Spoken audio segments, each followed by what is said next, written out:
Kaikoura businesses say they'll go bust if the government doesn't step up with long-term financial support. The government's announced an 8-week wage subsidy package to help companies with fewer than 20 employees keep staff on while the district recovers from these earthquakes. The package will cost about $7 million, but some business owners say they need more than a short-term handout, including Daniel Jenkins, who runs Kaikoura Cheese. If we don't get a good package, we're looking, our business is so lean at the moment, it would more than likely would have to bankrupt it. And we'd lose our house as well because we're leveraged off our house.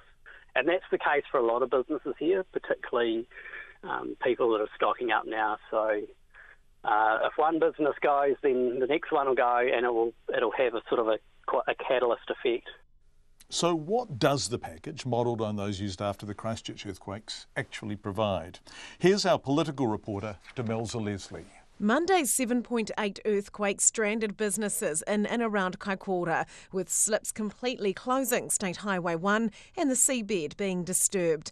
It has created major difficulties for the town's two biggest industries, tourism and aquaculture.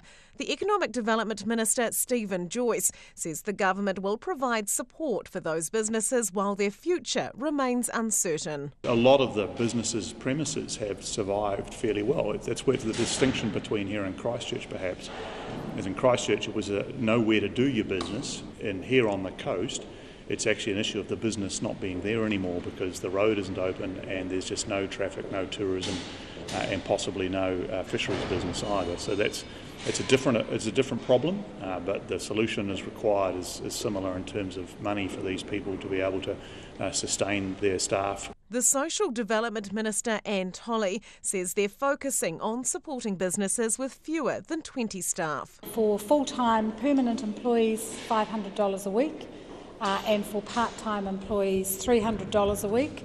That's exclusive of GST. We're also funding a business coordinator on the ground. This will be administered by MSD, and of course MSD is in the hub that's being set up in Kaikoura that has all the services there. But what does it mean for large companies? Mr Joyce is confident they can sustain themselves. We will be keeping talking to them. There's not a huge number of them. We'll be keeping talking to them in the coming weeks. But I say, at this stage we've taken the same approach as we have with Christchurch, which is focus on the small and medium-sized businesses that otherwise would go out of business.